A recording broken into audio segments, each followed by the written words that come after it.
Okay, good evening. Welcome to the December 8th regular County Commission meeting. We have a quorum, so I'm going to call this meeting to order. If you would join us in a moment of silence.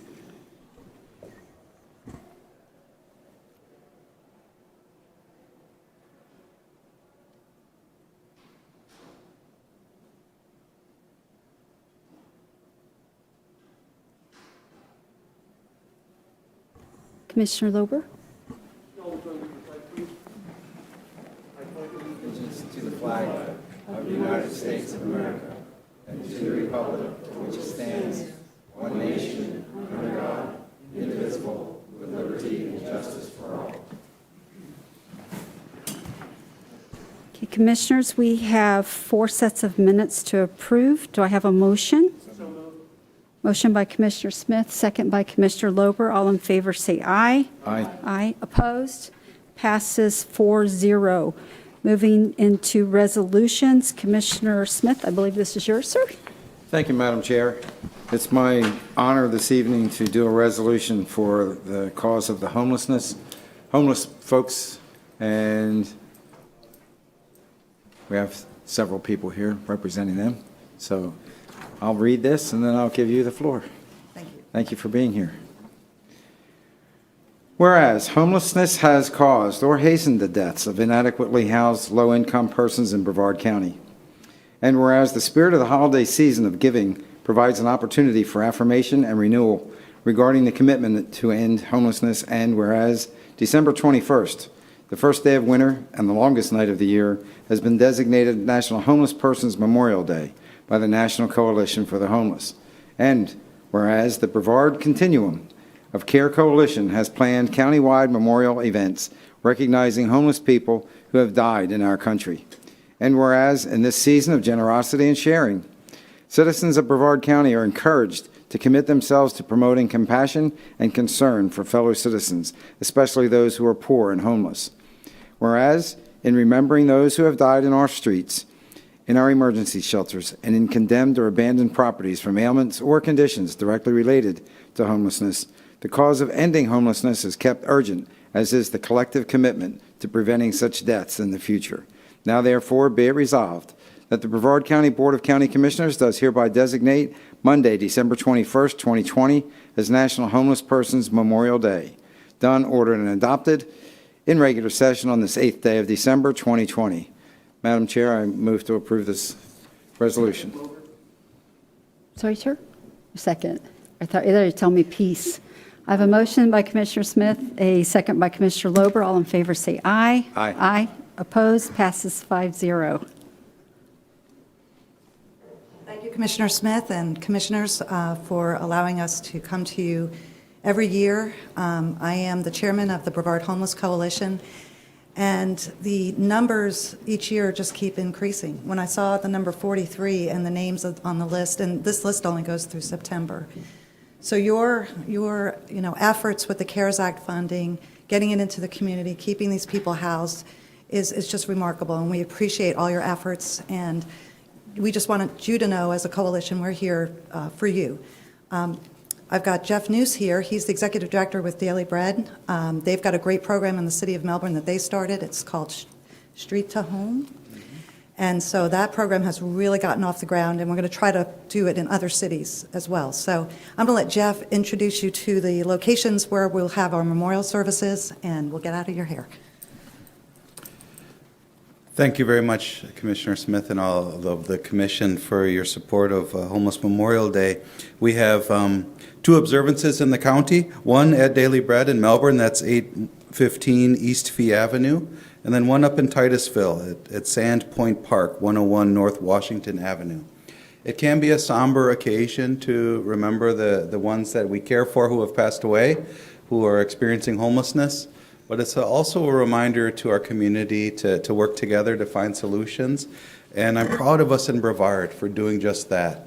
So homelessness is the kind of challenge that can only be addressed when the community comes together. So thank you, commissioners, for your work, and everyone in Brevard for helping us to solve this issue. Thank you. Thank you.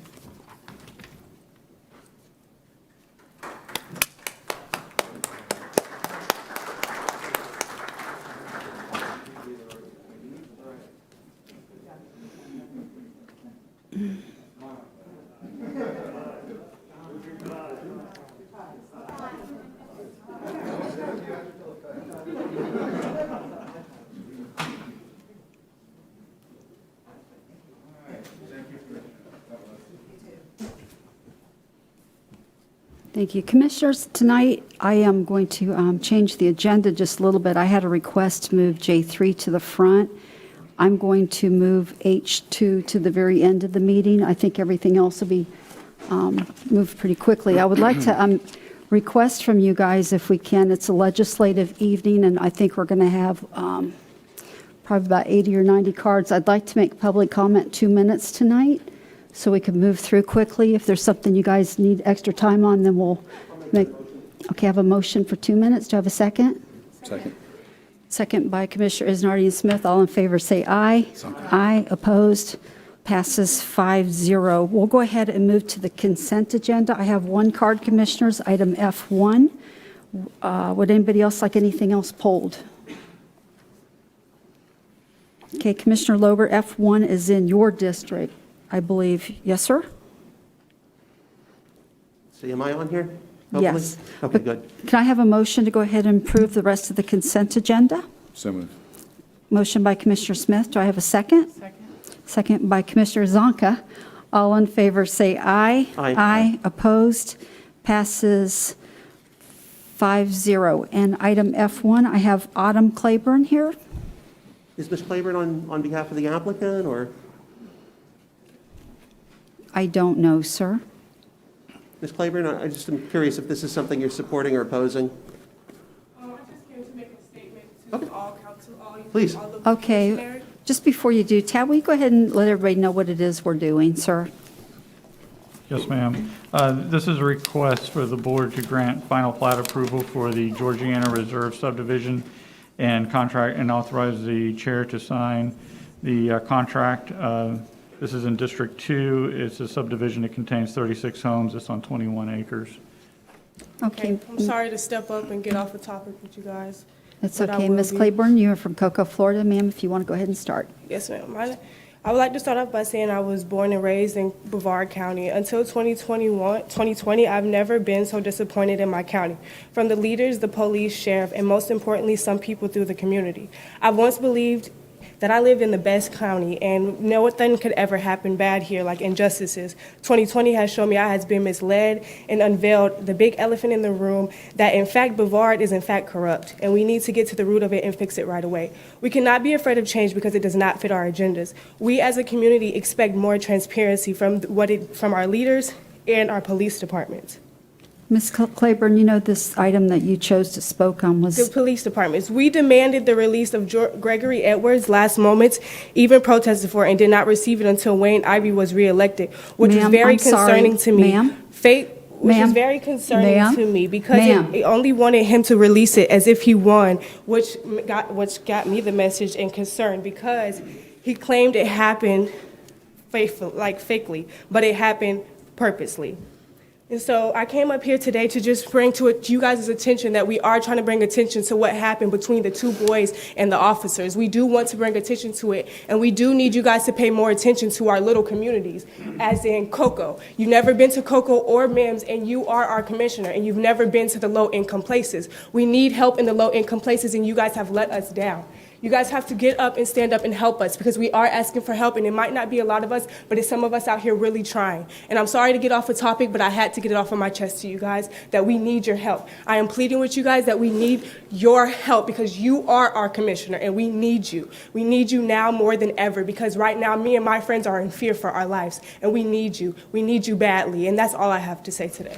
thank you, ma'am. Just so you guys know, if you want to speak on any topic, please sign up for public comment, but these items here, if you would keep them in the other topics. I'm going to stop you from now on if you're under one of the things and you're off topic, just so we can keep the meeting moving smoothly. But if you want to speak on anything, please get under public comment. Okay, can I have a motion to approve item F1? You've got a motion. Motion by Commissioner Lober. Do I have a second? Second. All in favor say aye. Aye. Aye. Opposed? Passes 5-0. Item J3. County Manager, can you introduce it, sir?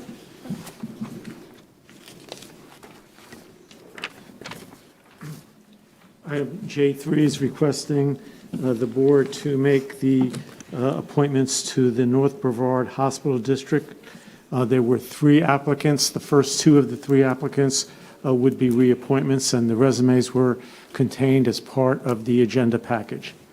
Dr. McTarian's here, I believe. Sir, you here? Yes, sir. Commissioners, this is my board here. Just so you know, I think Dr. Shaw is someone that I would like to put in, and Stan Retz, I think, is incredibly wonderful with the finances. So unless you have other conversations, I would love to receive a motion on those. You've got it. Okay. So moved, Lober. Motion by Commissioner Lober. Do I have a second? Second. Second by Commissioner Smith. All in favor, say aye. Aye. Opposed? Passes 5-0. You ladies have that? Thank you. Okay, we're going to move into public comment. I didn't forget any, right? Thank you. Ms. Sandra Sullivan?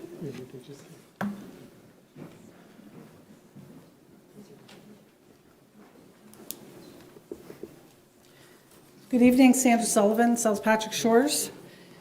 I was here a few meetings ago and spoke about the Hightower Park or Hightower Preserve, and it was mentioned, I think by Mr. Lober, to get some feedback from Ms. Bentley on what some legal options might be. So I just wanted to follow up with a few notes. I sent you guys an email the other day. 3/4 of the park was county unincorporated area, and it was annexed for the purpose of creating this preserve, and trusted the city of Satellite Beach. And we feel like they haven't held up their bargain. Both the city and the county were required to make county plan changes. They included banning density increases and banned moving density on the CHHA, which is the barrier island. Also at factor was a report. I only get 2 minutes for public speaking? Oh, okay, then I'm going to have to skip to the end. Basically, at this point, the easiest way I see as a solution is to get a hold of the agreement signed by the Air Force Secretary and Patrick Family Housing. In there, it specifies 819 units to the north of Shearwater and 419 multifamily. With what has been built already, there are 196 units left to be developed. This agreement lays out what is allowed to be on that property across the street. It would be the most expedient and easiest way to protect that preserve. And I have exhausted my resources. The county is telling me 4 or 5 hours to charge me. I've already paid $150 for some documents recently, but this is as much in the county's interest to look into this issue as mine, and I don't think it's fair for me to pay hundreds and hundreds of dollars for documents when I'm performing a community service that is really the county's obligation. Should be Thank you, ma'am. following up on this. Thank you. Thank you. Mr. Cliff Reppinger?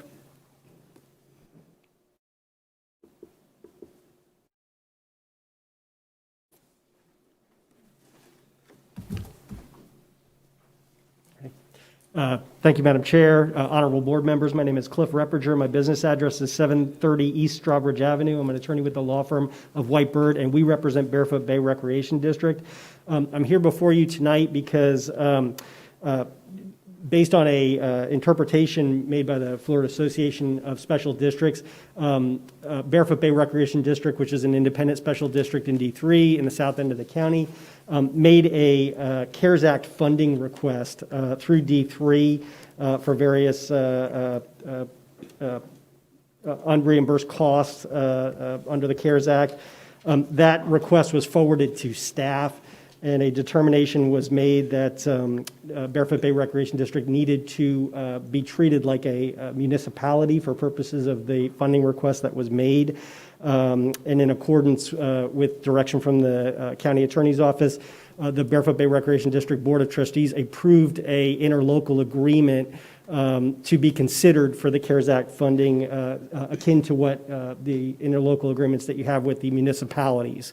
And that was approved by the Board of Trustees of Barefoot Bay Recreation District last Friday, December 4th, and I have provided a copy of that executed agreement to the clerk. We are asking respectfully that the board make a motion to treat Barefoot Bay Recreation District as a municipality and approve the interlocal agreement so that the funding request can be considered by staff.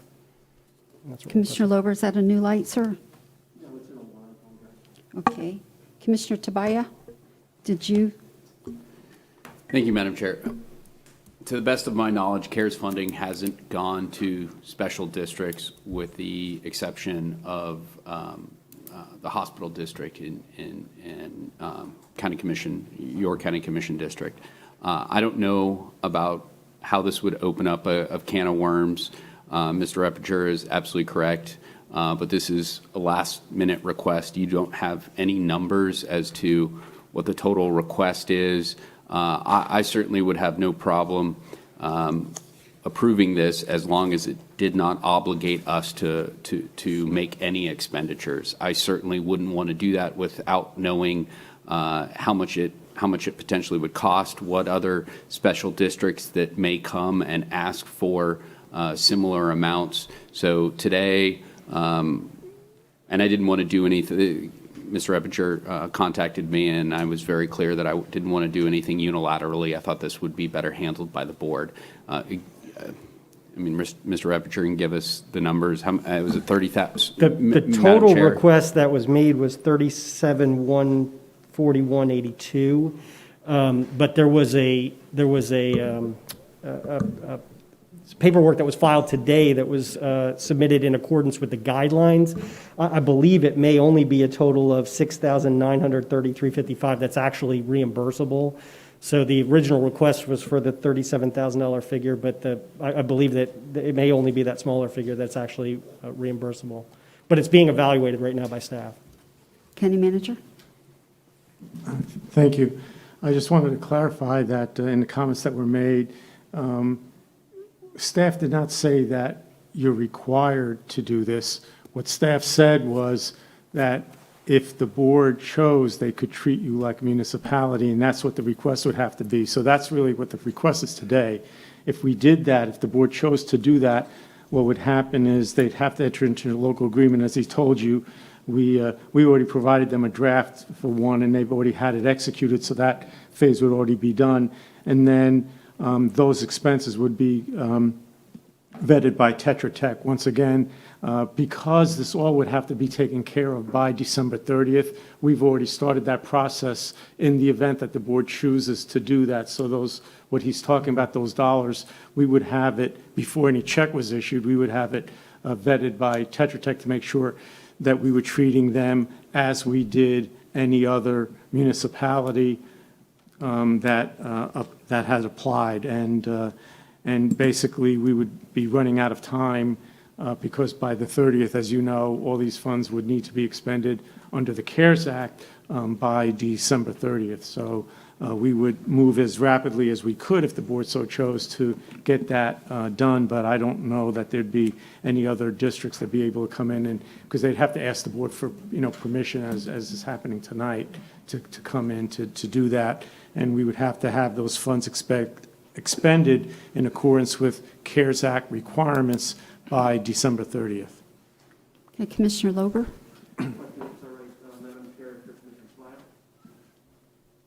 Is that all right if I ask him a question? Oh, if Commissioner Tabaya is okay with it. Yes, Madam I Chair. promise I won't be too mean. Commissioner, I'm just wondering, since this is something to my understanding that falls, and correct me if I'm wrong, entirely in your district, obviously the end result, what comes after a staff eval, if that's the way that we go, will be up to the board, but I'm just curious what your position is, because quite frankly, either way that you stand on this, I'm likely to support.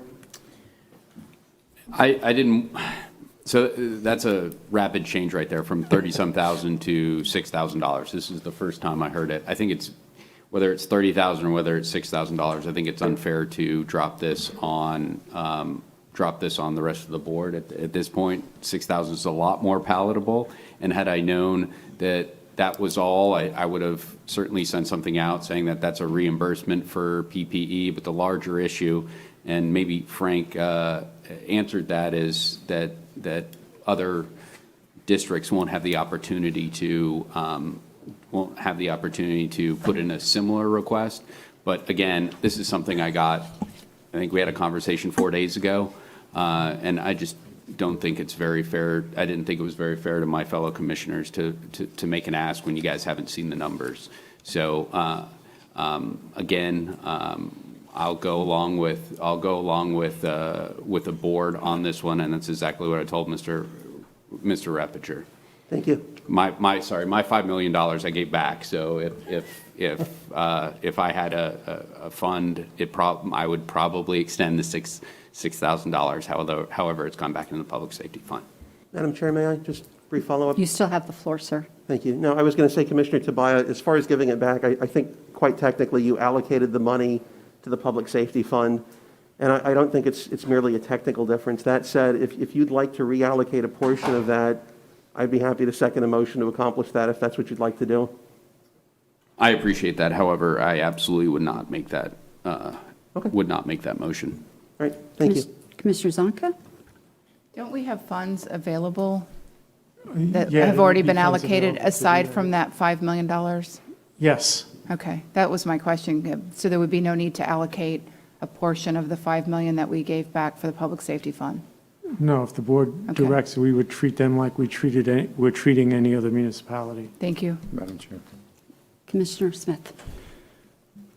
Yeah, I come at this from perhaps a different angle than some of my other commissioners.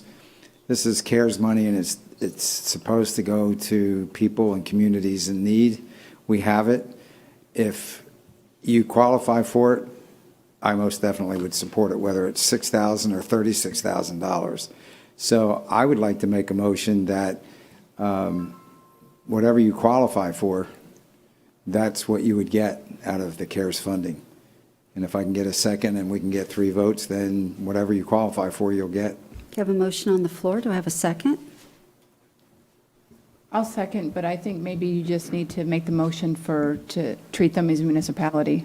Okay. Is that more clean? Okay, let's include And I'll that. second, my Let's second will include that stand. then. Okay, I have a motion and a second. Commissioner Tobias, is that a new light, sir? Yes, Madam Chair, just one quick question for staff. The 37,000 being cut down to 6,000, was that a reimbursement for PPE expenditures? Do we know what that was for? That was the PPE carve-out that I'm referring to. That's Okay. the amount. I appreciate, some of it was for staff reimbursement. There were some other things that weren't as cut and dry. That was Right. $6,000 that seemed the most reasonable of that amount. I certainly will, I did not want to allocate this money, or at least infer that I would support it without the rest of the board, but I will be voting for it with a first and a second. Okay, I have a first and second. I'll call the question. All in favor say aye. Aye. Opposed?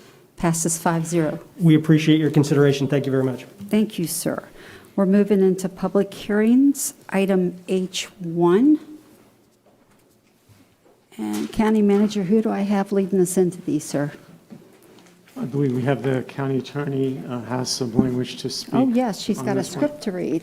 Yes, this is a public hearing for purposes of the Federal Tax Equity and Fiscal Responsibility Act, referred to as TEFRA, as required by Section 147F of the Internal Revenue Code of 1986 as amended, regarding the possible issuance by the Capital Trust Agency of one or more installments or series of its educational facilities revenue bonds for Pineapple Cove Classical Academy at West Melbourne, Inc., Series 2020, the bonds, and an aggregate principal amount of not to exceed $36 million.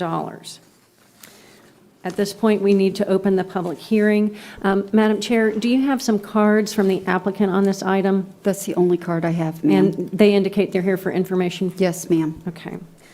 Is there anyone else in the audience who wishes to speak for or against the bonds or the project to be financed thereby? No cards, ma'am. No cards and no one appearing at the lectern. Have any written communications been received by any commissioner? Let the record reflect there is a head shaking and no written communications have been received. You can now conclude the public hearing, and the board may consider adoption of the TEFRA resolution. Commissioner Lober? Motion to approve. Motion by Commissioner Lober. Do I have a second? Second. Second by Commissioner Smith. All in favor say aye. Aye. Opposed? Passes 5-0. Item H3.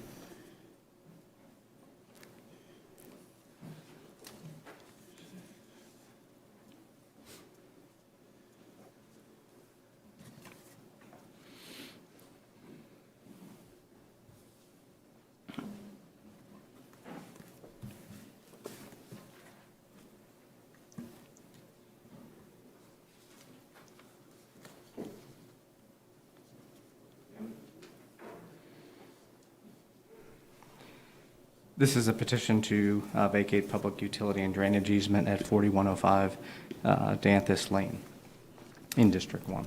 Thank you, sir. I have no cards on this. Commissioners, I like this project in our district. Can I have a motion? You got it.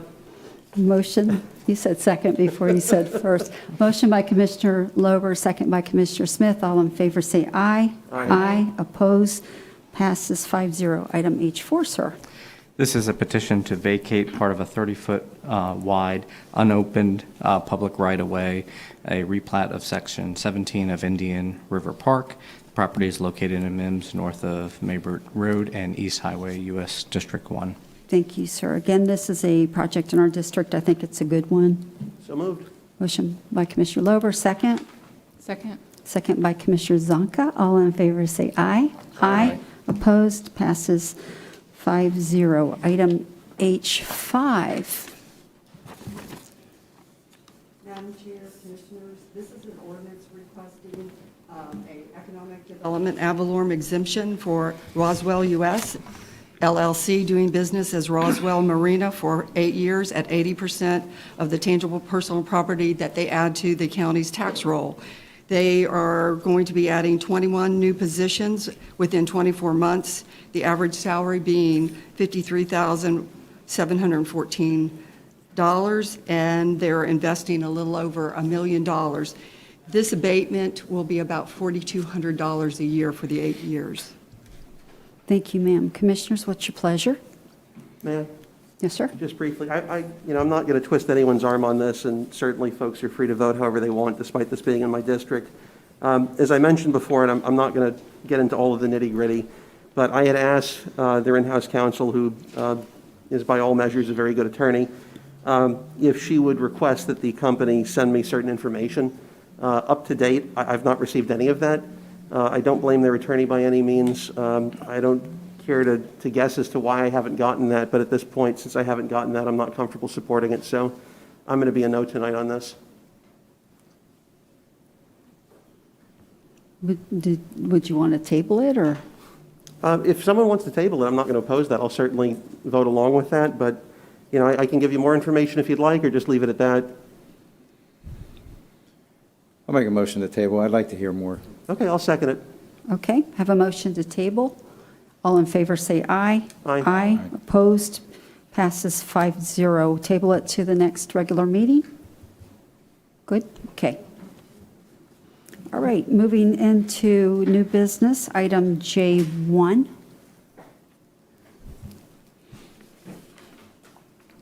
Good evening, Commissioners. This is a reappointment of willing volunteer members and alternates to the Save Our Indian River Lagoon Citizen Oversight Committee and permission to advertise for volunteers to fill the vacant seats. The requested action has 5 parts. The first is to review the packet. The second is to reappoint the voting members and alternates that have been recommended by the Space Coast League of Cities. The third part is to consider reappointing 5 voting members and alternates previously ranked and appointed by the County Commission who are interested in continuing their terms. This includes Kimberly Newton, who was recently appointed by the board to finish out a term vacated early by Melissa Martin. Fourth is to consider promoting 2 alternates up into the board's member seats to fill those vacancies. And then last is to authorize advertising whatever seats remain vacant after the previous 4 actions. Thank you, ma'am. I have 1 card on this, Mr. Peter Carnesel.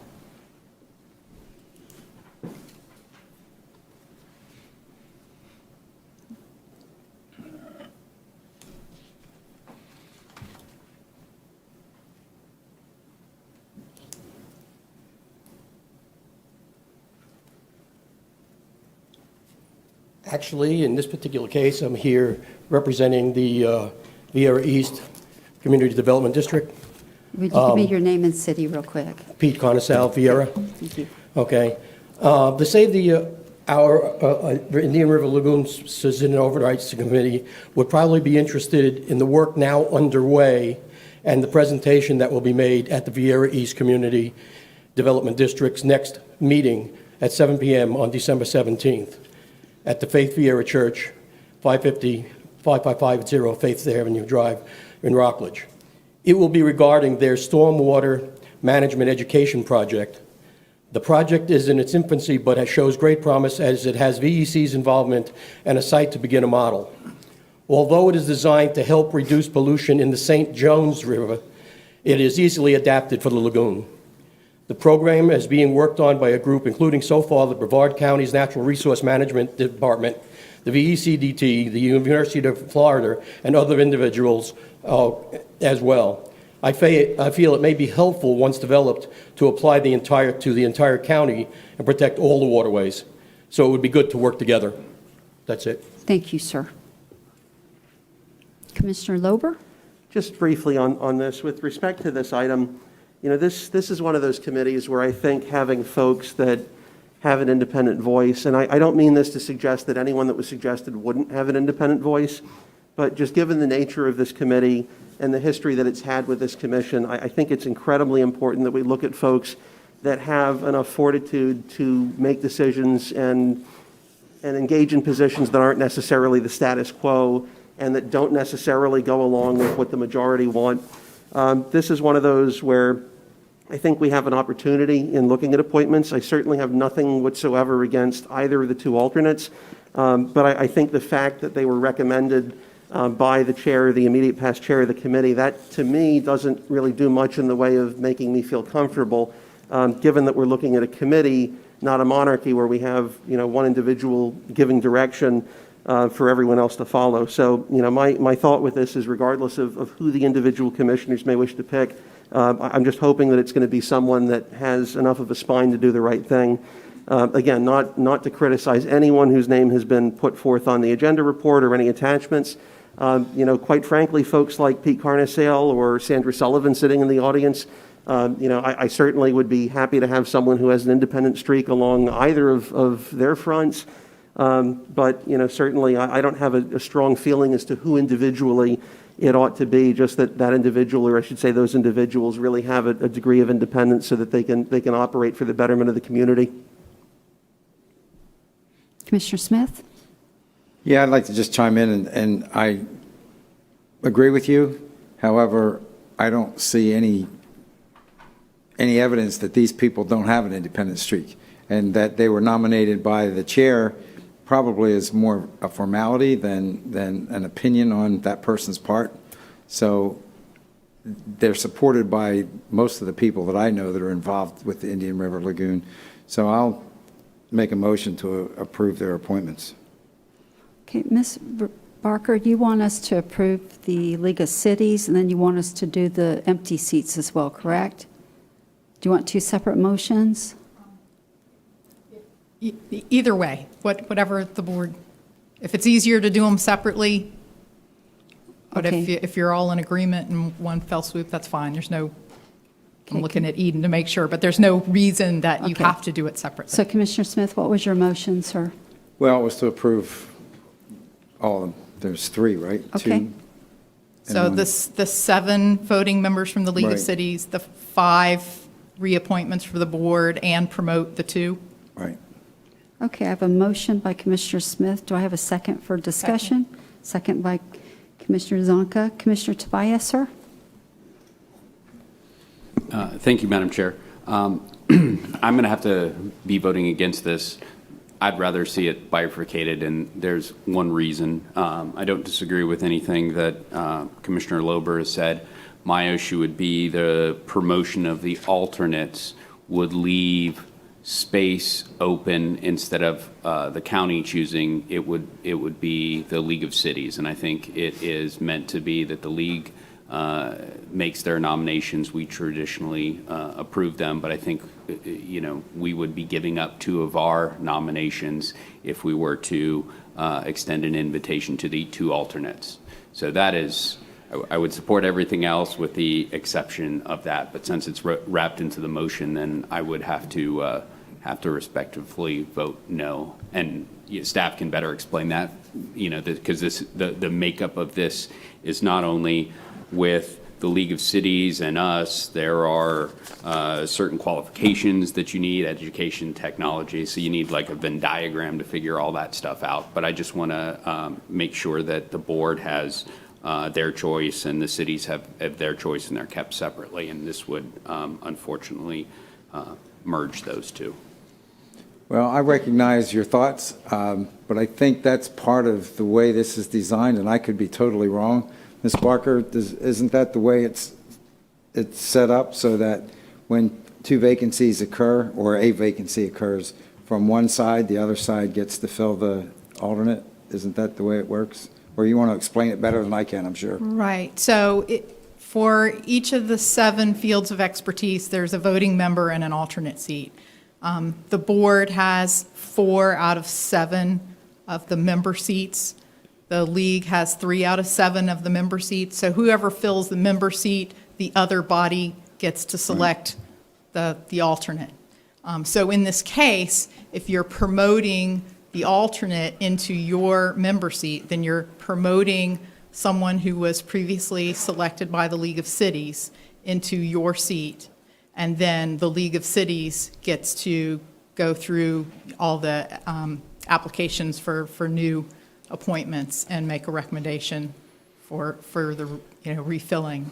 If I could just offer, if you want to see what applications are out there first, we're going to have to advertise regardless. So we could advertise those 2 seats, bring you those applicants, and then you could decide whether you want to promote or whether you want to take a new applicant. And I would support that. I understand where you're coming from.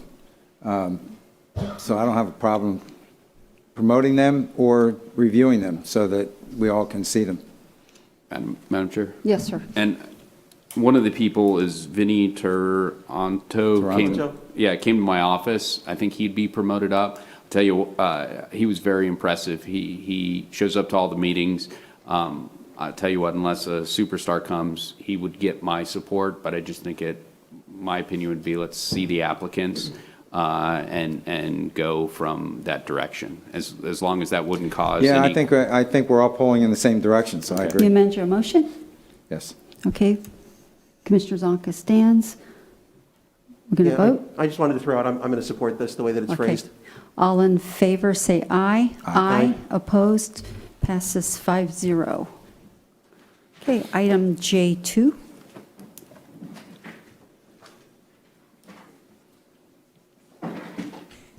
Good evening, Commissioners. Mary Ellen Donner, Brevard County Parks and Recreation Department Director.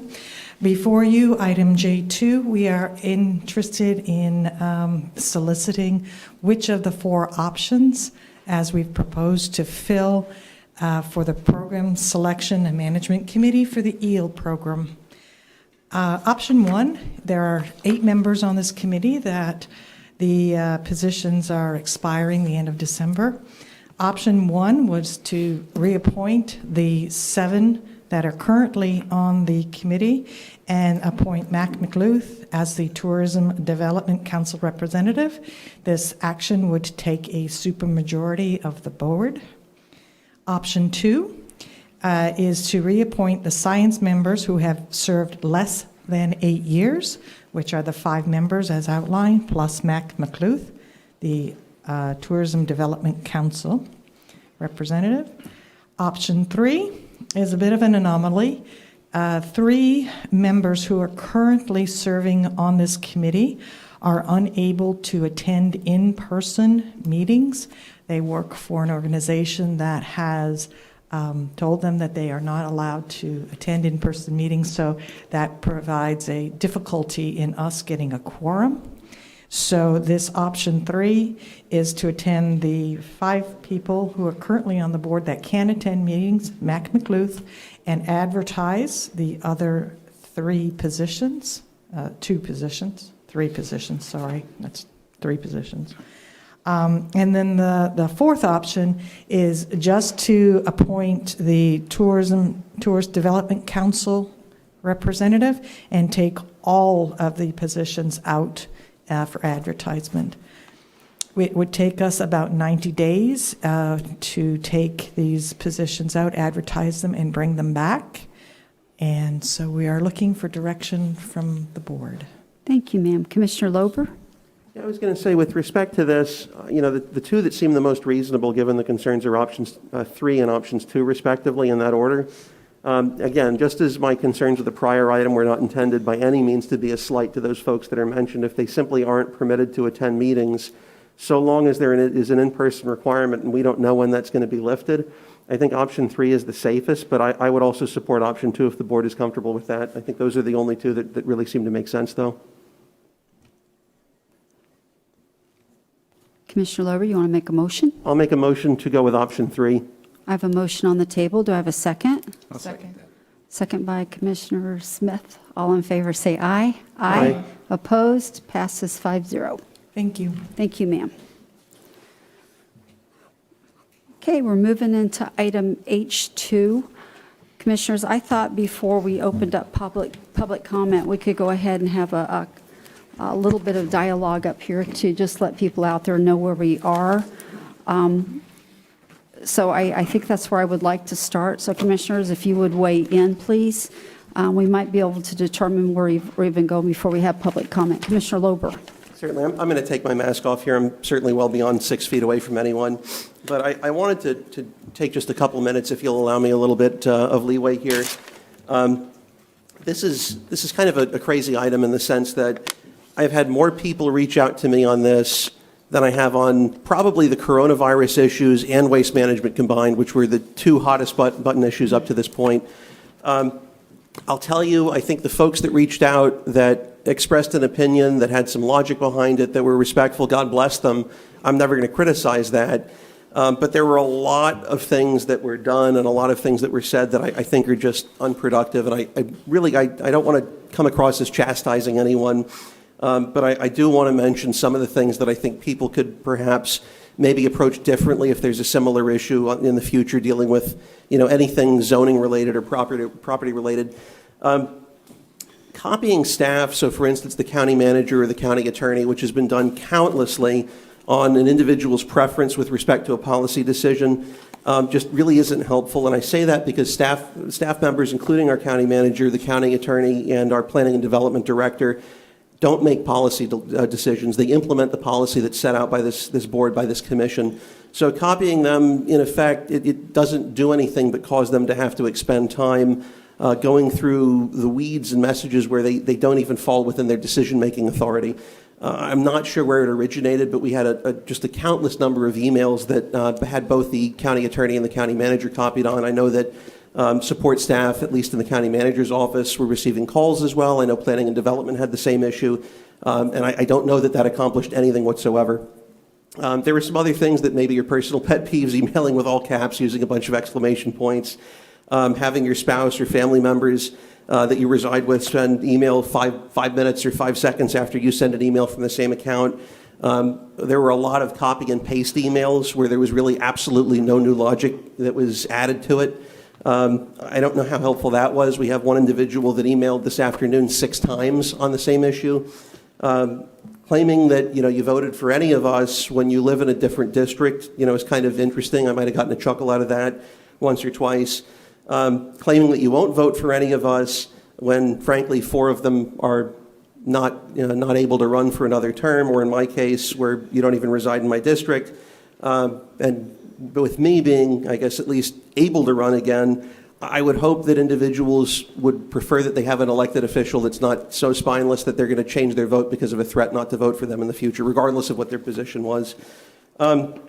We had some ludicrous claims. I know there was one about prostitution, or 2 about prostitution being associated with this. We had another one about child molestation increasing as a result of easing vacation rental policies. I can tell you that the individual who sent that and 2 other emails on the subject conveniently didn't say boo about hotels or unlawful overnight rentals allowing sexual predators to have access. And in those no less than 3 emails, I also didn't hear anything about most molestations involving someone that the victim's familiar with, not some creepy dude or lady that comes to stay for a night or 2.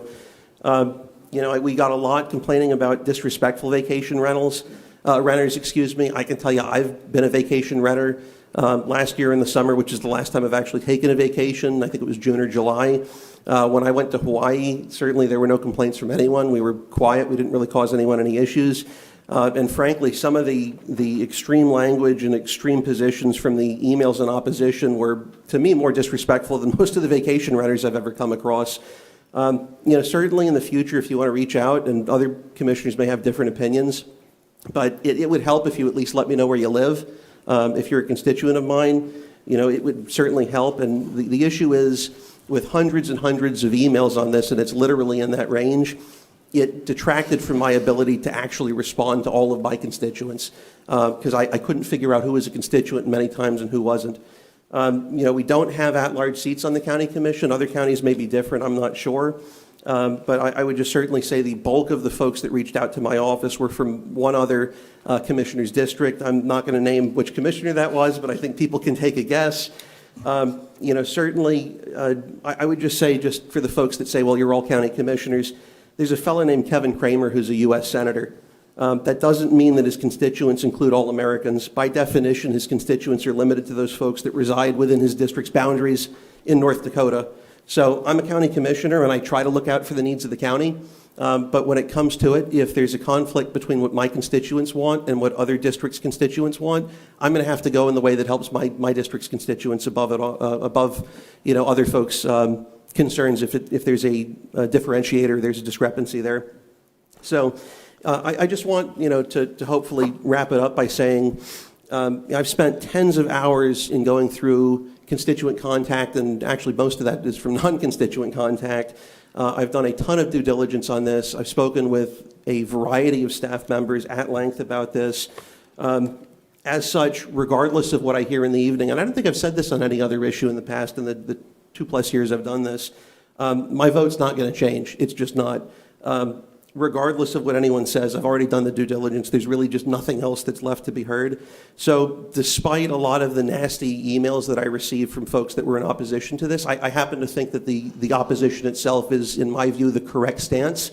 I'm not going to hold it against anyone in terms of the folks that reached out 6 times or that made ludicrous claims.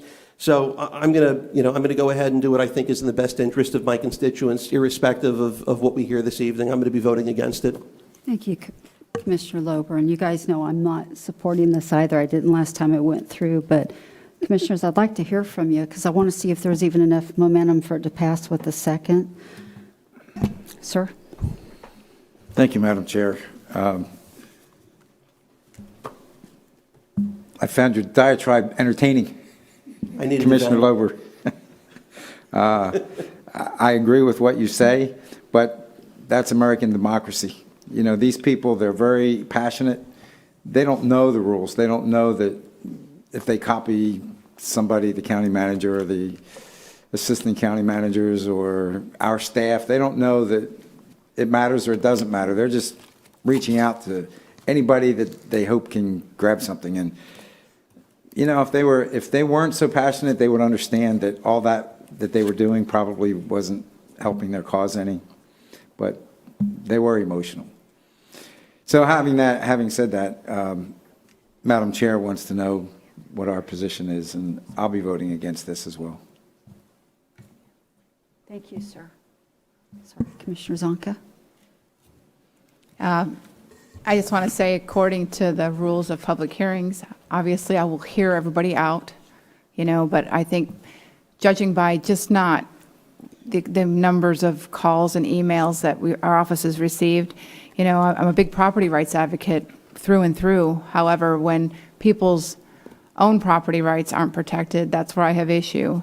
I don't just have emails from this item coming to our agenda this evening. I have constituent complaints long before this issue came to us, and I have some photos of just what goes on in unincorporated Indialantic at these house rentals that supposedly only rent to 10 or less people for 6 months or more, which they do not. They don't even comply with the rules that we do have in place. So, again, by law, I have to say that I'll hear everybody out, but I'm pretty strongly opposed to this myself. So, again, I think, Chairwoman, we have to hear everybody because it's required of us as a public hearing. Yes, but ma'am. I'm going to just see if we have a motion in a second. I'll allow people to still speak if they want, but I have a feeling that's going to help a lot of people. Oh, I agree. Feel comfort. So do I have Ms. a Bentley, motion? are we required to?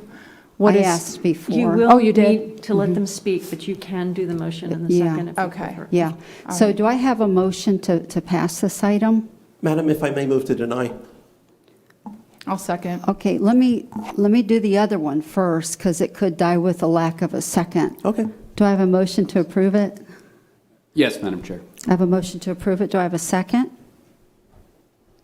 Okay, this is going to die for a lack of a second. Just so everybody knows that this motion is not going to be approved, but I have comment cards. If you still want to speak, you may, but just to let you know that the item is not going to be passed, if that helps a little bit.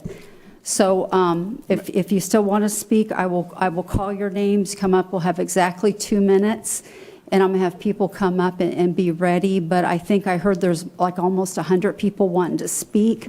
So I think now you know that you might not need to, because the county commission just allowed it to die for lack of a second. Madam Chair, Yes, sir. may I please reserve a minute or two at the end after You listening certainly to the may, people sir. speak? Thank you, Madam Chair. Yes, because I understand what you're doing, so, yes, sir. So if I may, I'd like to call Mr. Michael Roffer, if he still wants to speak, Cheryl Hernandez, and then Aaron Adams, if you would be ready to come up. And if you want to just go ahead and waive it, if you'd please let me know, that would be very appropriate. Yes, sir, you may start.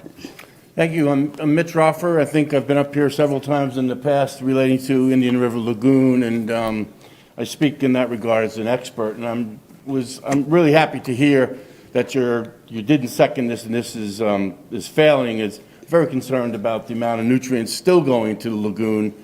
This I think, would add even more to it. So I think it's really critical that we really protect the lagoon. We already have a fish kill going on here now. And even though this issue was not as well advertised as others that I've been involved, there was a group that formed organically in Melbourne Shores, and by the time this was over, we had 1,600 petitions and signees on here, and then 67,000 people interacted on Facebook. So this is an interesting thing. I have 2 more pages for the record of signed notes on this. I don't know what the procedure is. If you want to give them to the clerk's office to become part of public record. Thank you. Thank you, sir. Ms. Cheryl Hernandez?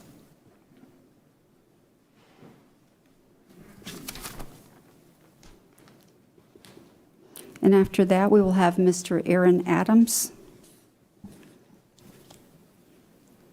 I want to thank you all for your votes today. We really appreciate it because we decided to move here because of the quiet, peaceful neighborhoods, and we were hoping to keep it that way. The research that I did was on the economic aspects in allowing vacation rentals into residential neighborhoods. One of the things that some of the studies that have come forth did not consider was whether those people using Airbnbs, whether they would have taken their trip anyways if they had stayed in hotels or otherwise. And yes, their answer was yes by far. Only 2 to 4% of those using Airbnb said that they would not have taken their trip if those weren't available. Many studies vastly overstate the value of short-term rentals, how they contribute to local communities by failing to account for the fact that much of the spending would have been done anyway by travelers staying in hotels or other accommodations. Also, when Airbnb and short-term rentals expand in a city, it shifts traveler business from hotels to Airbnb, leading to downward price pressure for hotels. And the primary appeal of Airbnb to most travelers is lower-priced accommodations. So even if the same tax rate were paid on Airbnb rentals as is paid in hotel rooms, and if vacation rentals were actually licensed and paying their taxes, the lower Airbnb prices would lead to less tax revenue accruing to local governments. According to public records on the Florida DBPR and Brevard County Tax Collector site, no more than 22% of Brevard County Airbnb and VRBO active listings are currently licensed with our state, and fewer than 15% are licensed in our county. In 2018 alone, our county tax collector sent out over 800 letters to vacation rentals suspected of tax fraud, yet our current system has no enforcement capabilities. They send out letters, but they don't have any way to follow up. I'm running out of time, so I just want to thank you. And it's nice that you took a stand to. Thank you, ma'am. Thank you very much. Thank you. Mr. Aaron Adams?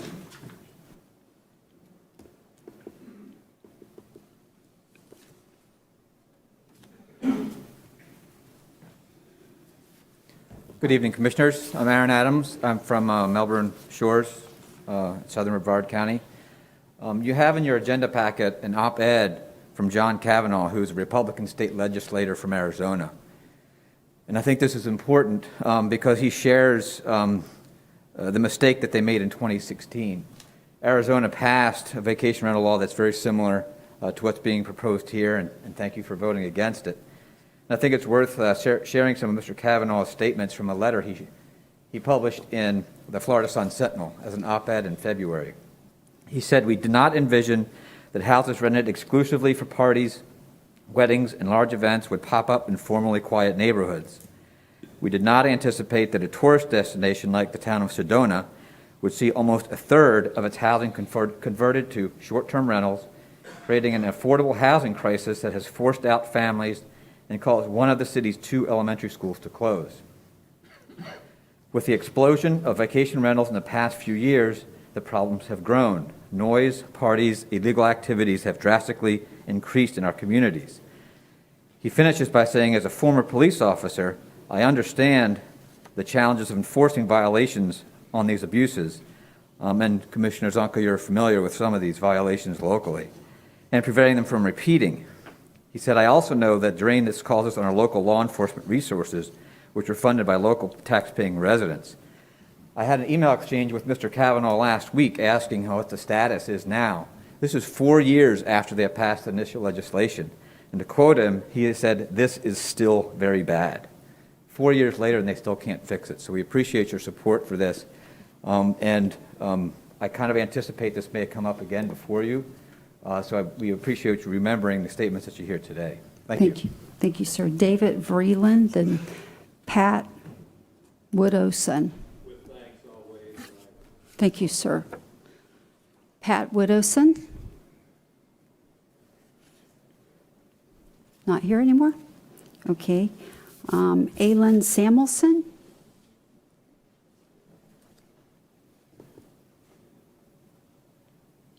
I know I said your name wrong, so. Ann. That was close. That's very interesting. So.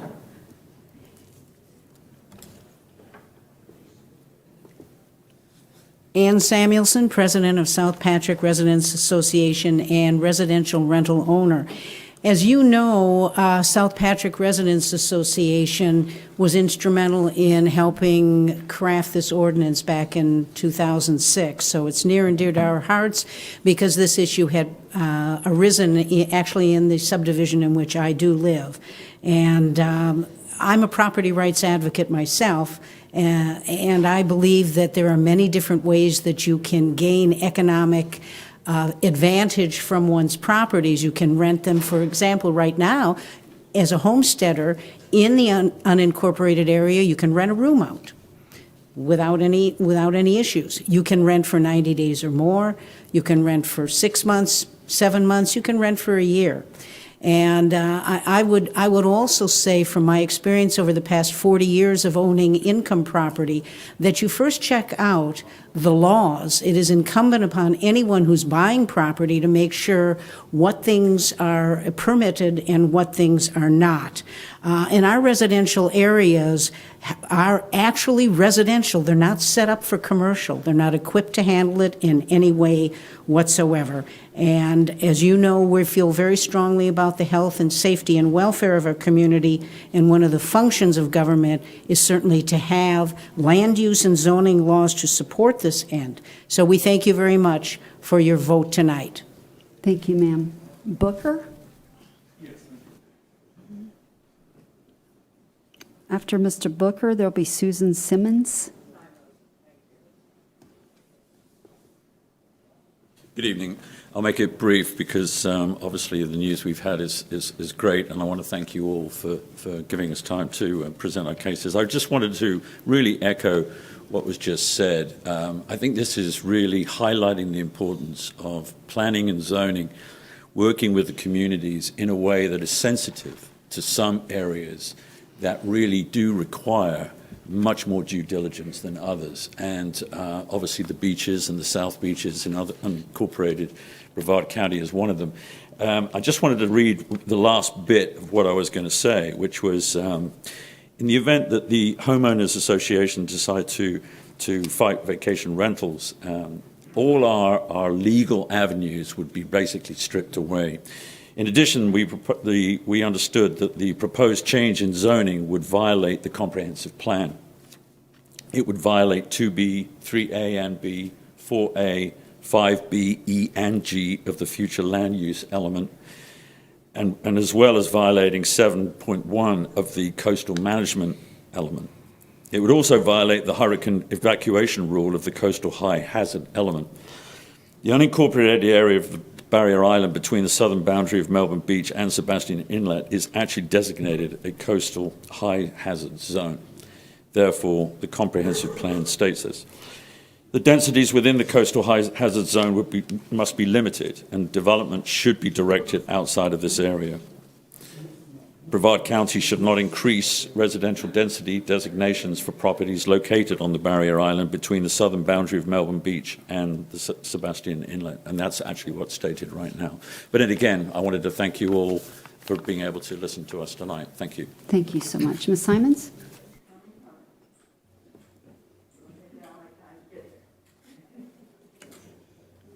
No, ma'am, you have your 2 minutes. Scott Coggle, you're next. It's the way you guys are writing these things, I promise. Go ahead. I'm going to take my mask off only so that you can hear me as I drop my cane. Good evening, Commissioners. My name is Susan Simos. I'm one of the founders of the Melbourne Beach Library, served on the board for the Melbourne Beach Community Center. This is like a Christmas carol, past, present, and future. So I'm the ghost of Christmas past. I am the past president of Barrier Island Preservation and Protection Association, which was founded after they designated the Archie Carr Wildlife Refuge. We are the largest nesting area for loggerhead turtles in the Northern Hemisphere. We have worked very hard with our county commissioners, including Nancy Higgs, for the comprehensive plan for Brevard County, including emergency, fire, community centers, libraries, ambulances, and water and land use. We made sure that in South Melbourne Beach, we were zoned 1 unit per acre from Crystal Lake South and 4 units per acre north. We taxed ourselves for the purchase of the parcels of environmentally endangered land, helped the county in acquisition of 60 acres for 293 acres of a grapefruit grove, which in return the state acquired the remaining 233 acres on the Honest John's Island for preservation. Mr. Tobiah, I need you to look over here because you're the one that presented this. Ms. Simons, you've only got 25 seconds left. Representing District 3 and having had your office in the past in South Melbourne Beach, you can see how hard we worked keeping in pristine. We feel that allowing vacation rentals would not fit well within the character of the area. And thank you for your vote against the Second Amendment and Charter 62. Thank you, ma'am. Mr. Cockle?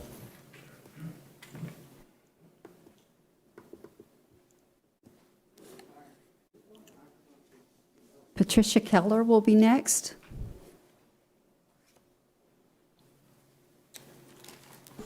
Good evening. My name is Scott Coghill. I live at 181 Eden Avenue in South Patrick Shores. First off, I'd like to commend this council. Number one, even Mr. Tobiah, even though he did not agree with the other 4 of you, he has the right to agree we disagree, and that's a fundamental part of a representative democracy, so I respect him for that. I just wanted to thank you guys and tell you in 1960, my dad built my house that I live in today at 181 Eden Avenue for $14,500. Over the course of some 60 years, we paid $123,000 in property taxes. That's a lot of money in taxes. I'm really glad that you guys are good representatives of Brevard County, and I want to applaud this decision tonight. And you guys have a Merry Christmas, and may God bless each and every one of you. Thank you. Ms. Keller, and then Mike Seego will be next.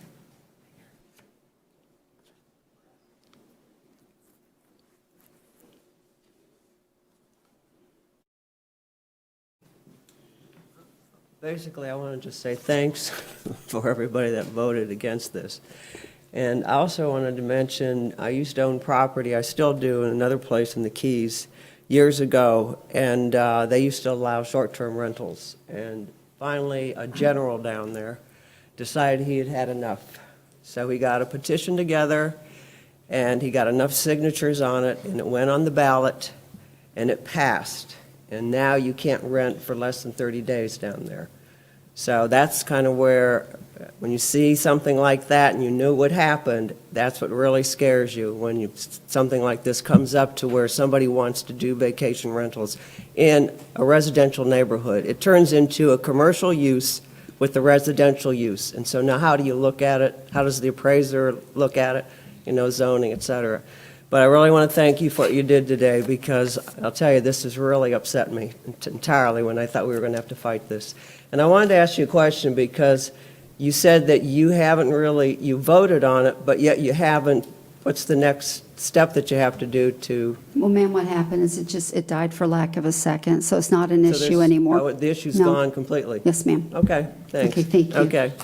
Mr. Seego, Dolores Conway, you'll be next. If you guys want to come towards the front when you're next, that would just be great. Hi, my name is Mike Sago. I live in Melbourne Shores. I just want to keep it short and sweet. Thanks for voting against this. You made a lot of people very happy, and Merry Christmas and a Happy New Year. Thank you, you too, sir.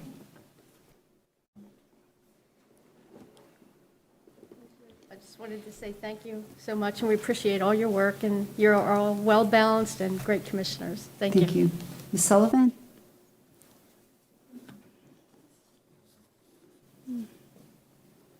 Chris Turpin-Tigney, you're next, sir.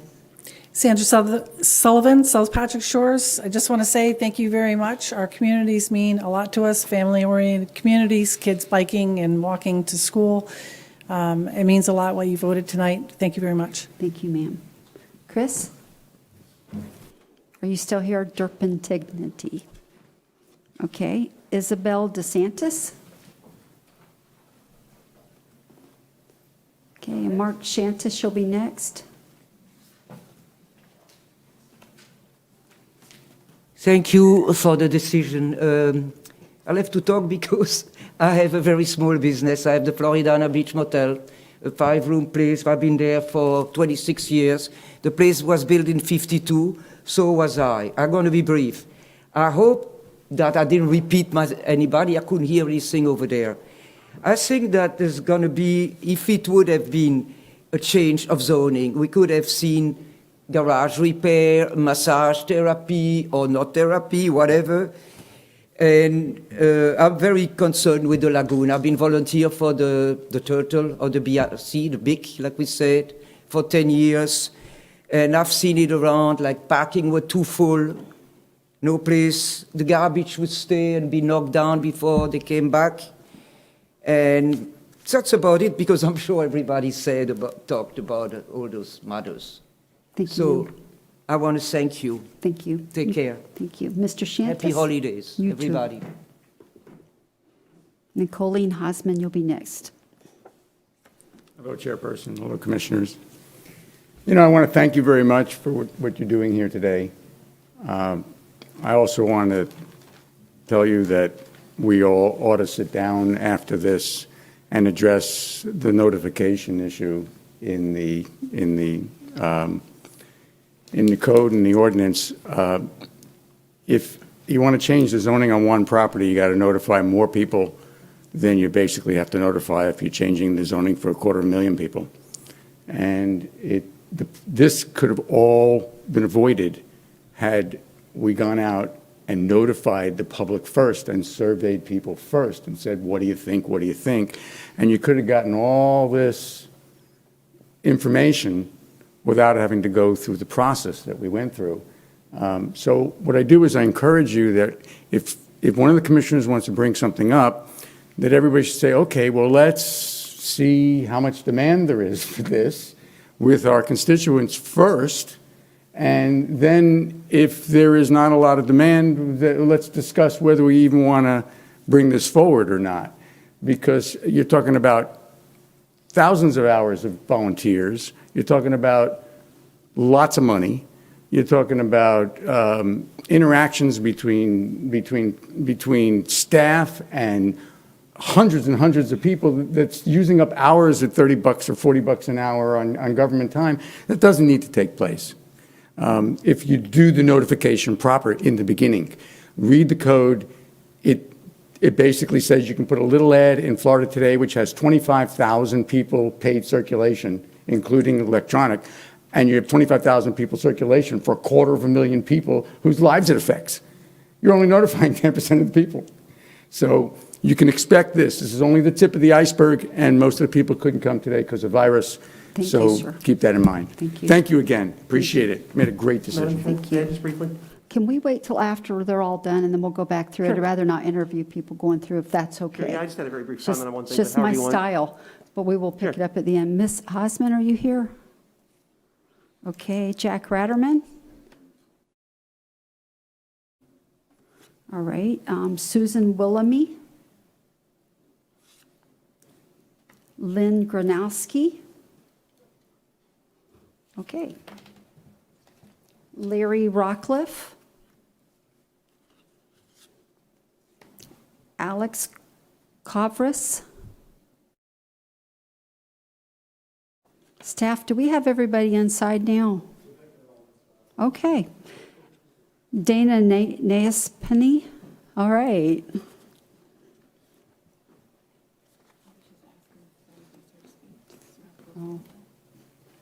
Good evening. My name is Dana Naespany.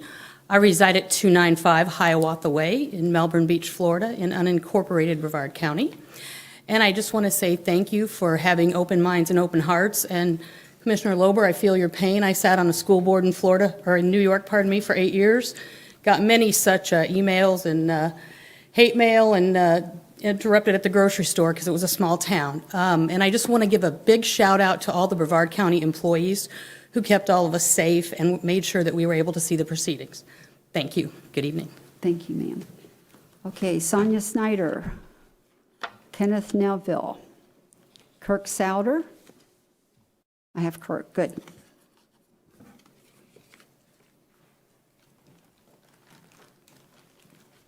Thank you, Madam Chair, Commissioners. My name is Kirk Souder. I live at 345 Woody Circle in the Woodlands. Been the president there for the Homeowners Association for 8 years, and I plan to do the same for the next 2 years. So I am representing the neighborhood. I was going to speak on what's bad, what's good about this issue, but I'll let everybody else speak on that. I'm just going to speak to Commissioner Lober because you brought this up earlier. I was watching upstairs. Sir, if you would address the front, I was watching upstairs on closed circuit television. Maybe I can answer this question for you. I had a meeting with Commissioner Tobias, about a month ago with 7 other of our residents on Beachside. We discussed this issue. At the end of the meeting, we were asked, what do we do about this? He told us specifically, go back and call and email every one of the commissioners. That's all 5 of them. It's important because we're all going to be voting on this. So that I took that information back. It was disseminated to all of our neighbors. It was emailed. It was phone called. We've made signs. Our neighbors really came together, and the information was disseminated to all of them. They all made the emails and phone calls. Now, some of them might not have been as nice as you would have liked, but that is the reason. One of my neighbors, though, emailed you, for example, and he got a response from you that said, you're wasting your time because you're not one of my constituents. It literally said bluntly, you're wasting your time. He emailed you back and explained why, but that may answer your question as to why all of the commissioners got emails, because we were told to. And again, I just want to thank all of you for making the right decision. And in addition, I want to thank all of our community members and residents throughout all of Brevard who took the time, the effort, and the money to fight this good cause, and the outcome was the right thing. Thank you, sir. Kirk Souder? Oh, that was you, I'm sorry. Mary Kingberg? Mary? No? Peter Carnsall, yeah, I think you left, right? Christy Richardson? Robert Luger?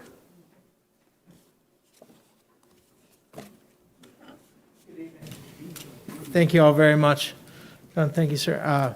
Just wanted to once again say thank you very much, and I think one day that you will all hopefully look back at this and be proud of your choice.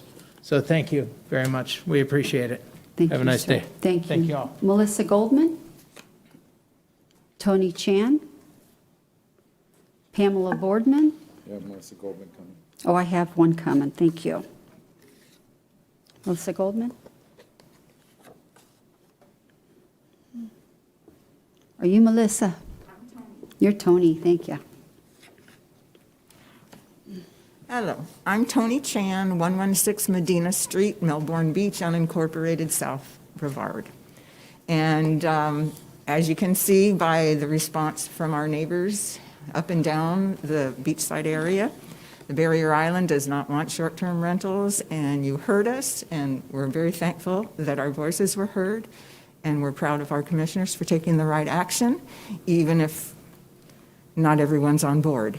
But we're very happy you did that. Happy holidays to everyone, and may 2021 bring us health and visits. Okay, Pamela Boardman. Lena McNerney. Pamela, wonderful. If you guys would just kind of wave at me if I catch your name there. Okay, Pamela.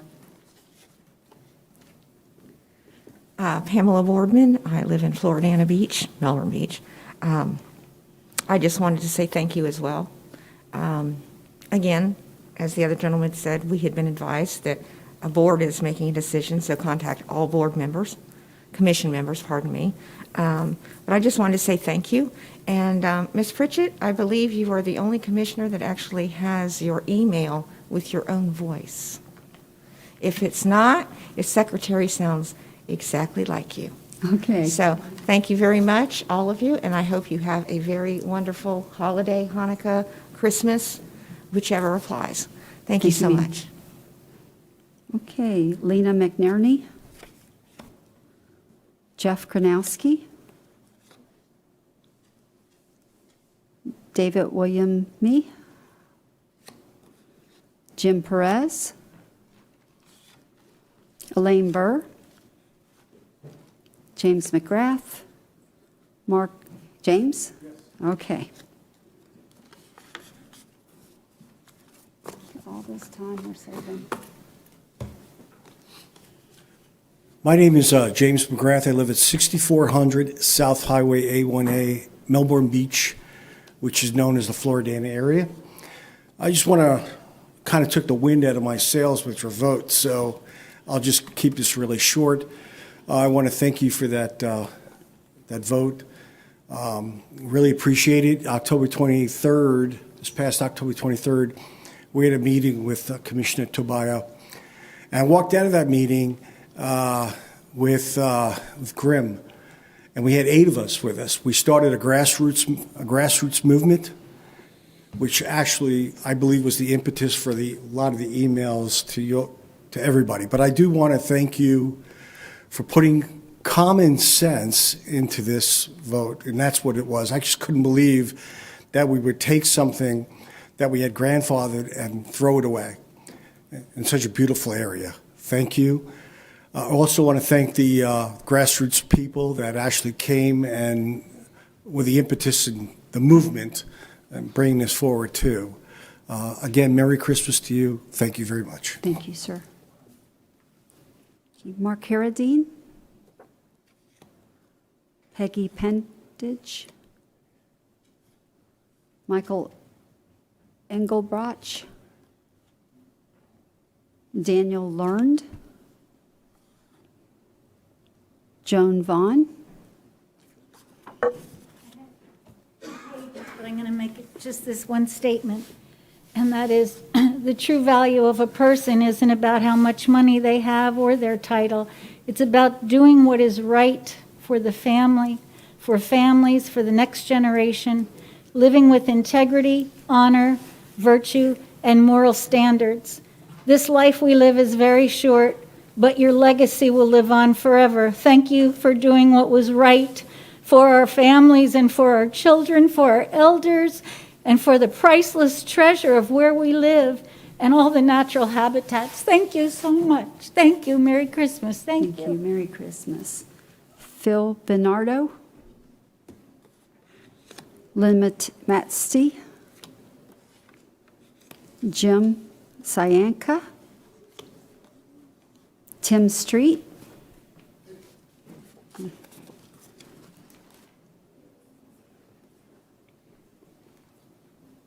Hey folks, how you doing? My name's Tim Street. I reside in 5665 South Tropical Trail in Merritt Island, and I'm here to be the second least popular guy behind my friend John Tobiah in the room tonight. I actually am very for private property rights, so long as Commissioner Zonka says they don't infringe on the private property rights of other people. I think that's a really wise way to look at this. I've been told a long time that short-term vacation rentals are the devil. I hear a lot of really nice people up here actually getting emotional because they're arguing from an emotional standpoint. While I understand that, I'm hearing things about extra nutrients going into the lagoon or traffic or all this stuff in the look. When we talk about zoning, doing commercial enterprises in a residential area, are we going to take away landlord rights? Are we going to take away the rights for landlords to rent out their single-family homes in a long-term rental on a 12-month lease? You know, I can tell you, if you have a bad neighbor, you better pray to God that they're a short-term transient renter, because that owner can have that person kicked out in a matter of hours. And if they don't leave, it's a second-degree misdemeanor. Long-term tenants are protected. Good luck kicking them out today, especially with COVID. They're there forever. It's going to take you months to get rid of them. I hear concerns about parties. Do we not have disturbance of the peace laws already on the books? So what happens when there's a party? What happens when it's an owner of a home? What difference does it matter if it's a short-term rental or long-term rental? In fact, the owner of a short-term vacation rental actually has a financial incentive to not only disallow parties, but you might not know this, if there is a party, they can kick that person out, keep 100% of the revenue from that trip, and then retain get rid of all the wear and tear on the house. Some of the biggest eyesores I've ever seen in neighborhoods are long-term rentals. Some of the most beautiful homes that are kept to showroom condition, kept to the top of the peak condition, are short-term vacation rentals. Thank you for your time, folks. Appreciate it. Thank you, Mr. Street. Matthew Bradley. And I have Jeffrey Scott Townsend. Okay, that's the end of the comment cards. Mr. Lober, your light's on. Did you still want? Of course, right when I step up for a minute there, I apologize, Madam Chair. No, just a couple of quick comments. First, the gentleman that came up prior to Mr. Souter that mentioned the circulation of Florida today was 25,000. I'll take that as accurate for the sake of argument. I don't know whether it is or not, but to presume that 100% of the people that read the paper read the legal ads, I think is pretty much a fallacy. I would be shocked if it were even, a single percent of that. I think that the couple times that we've had that issue come up in the past when we polled the audience, not one person has shown up on account of something that went in a legal ad. So irrespective of the other opinions that were expressed by that gentleman, I can tell you I do agree with his point that the legal ads in Florida today, or really elsewhere for that matter, don't accomplish anything. And it's unfortunately a mandate that's put upon us by the state that really serves no useful function apart from keeping the newspapers in business. Other than that, I was trying to find the email that Mr. Souter referenced to his parent buddy. The only things that I've seen that are even close to that were sent to folks that emailed numerous times. So, certainly if I was a little more direct with someone that sent 3 emails or 6 emails, it is what it is, and you get what you get. Commissioner Tobiah, did you want to close, sir? Oh, I don't have you on here. There you go. You can go ahead. You want me to go first? Sure, go ahead. We know how you like to get the last word. That's okay. I wanted to pass this out to commission just in case this item ever comes back, and I'll explain what it is. Hang on.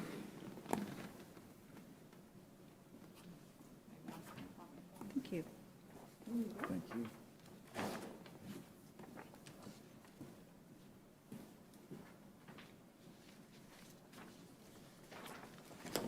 Thank you.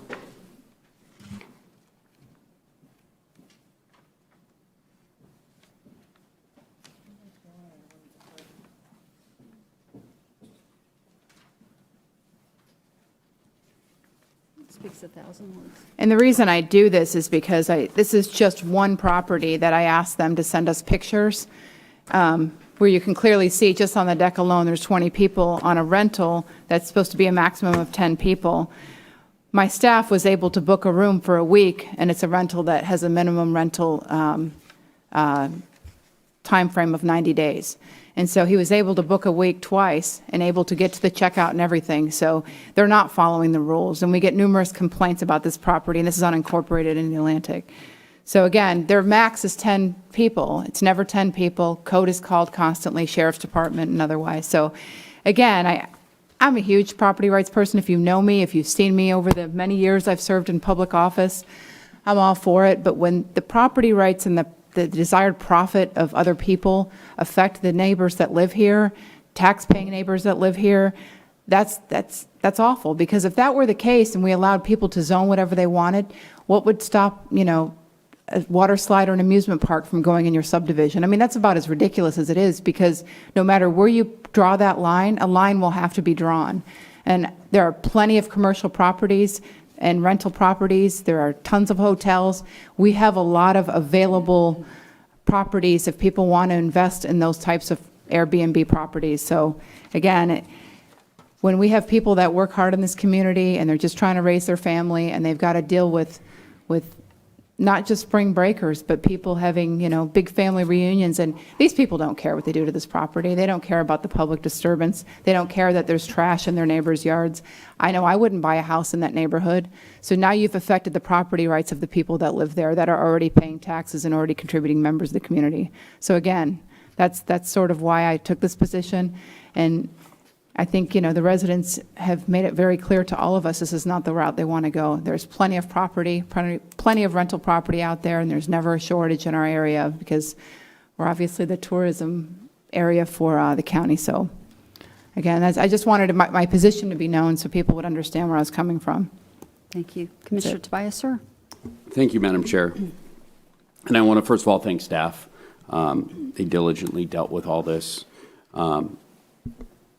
And I want to apologize to my fellow commissioners for asking you to take on this added burden, but we'll get there in a minute. I just want to point out about the speakers, by my count, 16 that came out against it. Not one speaker spoke about their property rights being infringed. In fact, each and every one talked about abridging other people's property rights. So I think it's very unfair to say that I'm a property rights person, but it certainly does not. It flies in the face, certainly, of this argument. But there were two arguments, and I got hundreds, and I didn't want to categorize them until some of the speakers got up here. Some of them were a little ludicrous, but some of them were brought up here. So again, I understand passion, but passion and reality are two different things. So I looked for crime. And believe it or not, the University of Florida and the University of Massachusetts did a study of the correlation between Airbnb rentals and violent crime. And they did it as far away as Orange, Osceola, and Seminole County. And in their research, which was conducted in the last couple of years, of which I have a copy, they showed there was a negative correlation between Airbnbs and violent crime. In other words, Airbnbs brought less crime. Again, it's not anecdotal evidence here. It is one that has passed muster. The next one that was talked about was property values. Again, the studies just don't back up the points made. In fact, many of the speakers were arguing on both sides of it. As you heard people talk about affordable housing. What affordable housing means is housing gets more expensive, which is actually correct. The Wharton School of Business, of which our president went, released 2 years ago, The Effects of Home Sharing on House Prices and Rental, Evidence from Airbnb showed a positive correlation between short-term rentals and home values. Some brief talking points, because even though the opinions, your opinions have been made, I just want to argue that they're probably not backed with any type of empirical data. But the right to rent has traditionally been part of the bundle of property rights. As a conservative, I believe property rights are fundamental in the nature, and any regulation infringement on those rights should be clear and narrow. It's been made by fellow commissioners that noise, open containers, parking, golf carts, and trash, all that is currently covered under code enforcement, and none which would be abridged. The existing code takes care of all that. Further, this board continues to vote and spend TDT dollars, which vacation rentals generate, on things like, and I kid you not, dog bikini contests. If the board wishes to continue spending in this manner, it surely needs to find ways to generate additional tourism tax revenue. I didn't want to go here, but we had 16 speakers that got up here and spoke, and I greatly appreciate that.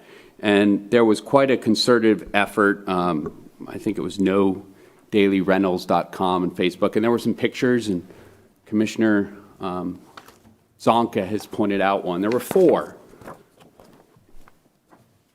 And this is really unfortunate to point out, but I think it's important because we have systemic and structural racism that takes place still to this day in America. All the 16 speakers were not of color. The 4 pictures that were on that were all people of color. And I think that's very distressing that you have white folks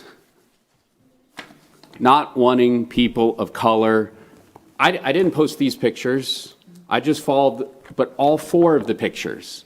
Not half, not 1 of 10, but 100%. And I'm not claiming that anyone has racist tendencies, but it's a little strange, and I think we need to recognize that it also, I have trouble finding it's a coincidence when you have 100% on one side and 100% on another. And I know everyone has, I hope everyone has pure motives, but that really doesn't help. And finally, to my fellow commissioners, I remember when I got elected, Commissioner Smith said, it takes 3 votes. Yeah, yes. Said it takes 3 votes. He was right. He was absolutely right. But I'm going to put a challenge to you guys. Be bold. Because when you look at these agendas, ask yourselves, how many times did I put something here? I made a promise to a constituent that said they were having trouble making ends meet to pay their mortgage because of a family issue in which a primary breadwinner left, and the person wanted to keep their house. And it would have been very easy to get 10 emails and say, hey, listen, I don't know, but I heard constantly that 99% of people were against it. I'll tell you what, 99% of the people here, but if you believe that 15 people represent the entire commission, Brevard County, you're absolutely wrong. I'll tell you what, I looked in the South Beaches between the previous election and the one that just took place. I actually picked up votes. So there is no logic to the argument that takes place. My charge to you, and listen, I got to hand it to Commissioner Lober, when it comes to the stuff dealing with the fire union, I couldn't disagree with you anymore. But I'll tell you what, he is bold. He is out there saying, I am willing to vote to bust the cap. I am willing to raise fees to support a public union. And again, I disagree, but he is being bold. I challenge that to the rest of this commission. Look at the next agenda and see where your name is by something that is going to leave a legacy other than a traffic light, a resolution for, I don't know, something that really has, no significance whatsoever. But guys, we are entrusted with quite a responsibility. And I encourage you to use that. Sometimes it's not going to be popular, but I'll tell you what, neither was the Civil Rights Act of 1968, when African Americans were not being afforded mortgages because they were moving into white neighborhoods, and the white landowners did not want desegregation to take place. Sometimes the most fundamental changes aren't popular changes. And though my book is this thick of failures on this county commission, I'm glad I brought each and every one of them, and I will be handing them off to whoever decides to succeed me, and I hope they decide to bring the debate. So I lend that challenge to the rest of you up here, short of Commissioner Lober, because he seems to bring it each and every time, and I seem to lose most of the times on that one. But I put that same challenge to you. I appreciate you guys going through this. I look forward to you guys bringing an issue that brings half the amount, a quarter amount, 3 people here. Thank you, Madam Chair. And I'd like to thank Commissioner Tabaya, too, for a lot of things. One, his diatribe that we just listened to, I agree with him. I think bold is good. Commissioner Lober, Commissioner Zonka, Commissioner Pritchett. It's a pleasure and an honor to serve with each of you, because we each bring something different to the community, and I think it makes us as a body a stronger body. As far as being bold, I will tell you folks that I've worked closely with Eden to bring prayer back to the council commission, so that will be appearing on the next meeting. So that's pretty bold, and that would be a legacy, I would think. And she's very confident that this is bulletproof, so I'm proud to bring that forward to you guys and for your perusal and hopefully your approval. Vacation rentals, I bring a firsthand education to that and experience to that. I owned a condo in Key Largo for 20 years. I just sold it 3 years ago. And it was a 44-unit building right on the ocean, and we were grandfathered in. The lady was right. They did have a vote in Key Largo, Monroe County, and it limited rentals to 30 days. But we were grandfathered in, and we could rent by the night, by the week. And when VRBO first came out, way back in 1999, I think, and then I think HomeAway was first, then VRBO, and the way that worked, you took pictures, and you were charged for the pictures. So if you wanted 30 pictures, you had to pay, I don't remember the number, but of course, the more pictures you had, the further up the list you went. So the higher the list, the better chance you had of renting your place. But the key for me was that I was the ultimate landlord, because they would put the people that were interested in contact with me personally, and I could talk to them.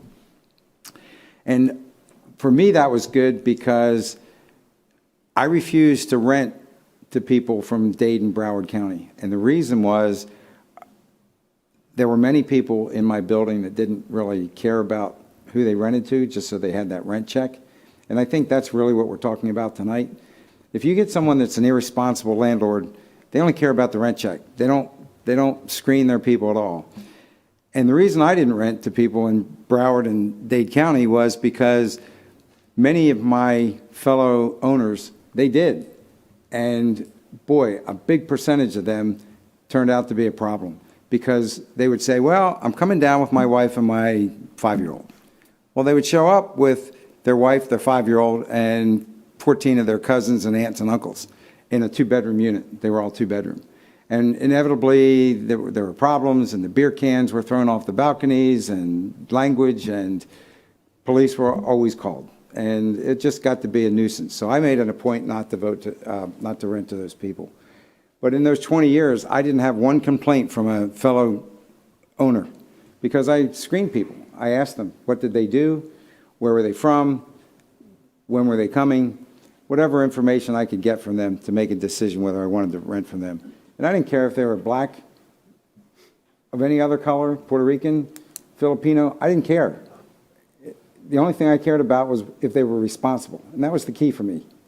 So I do have a firsthand experience with that. And I appreciate that Commissioner Tobias felt strongly on this issue. He feels strongly about a lot of issues. And I think that's kind of what makes us the unique body that we are and the strong body that we are. So that's my 2 cents. And I don't want to belabor the point, but I think that, you know, the people were very, very emotional tonight. To Commissioner Tobias' point, some of them were more emotional than they were factual, but they got their point across. And that's one of the beauties of America. People have the right to do that exactly. So that's my 2 cents worth.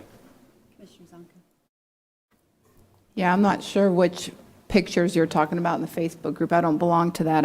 I included one picture with my packet that was sent to my office, but, you know, not all the magic happens in our board meetings. I mean, this is where the show happens, right? I mean, most of our office, you know, works hard every single day, and the real work is done in our office every damn day. We help people. We're proud of the work that we do. It's traffic lights. Yeah, it's boring. It's ditch digging. It's, you know, it's helping people navigate our COVID, you know, grant process. It's helping people, you know, link up with jobs.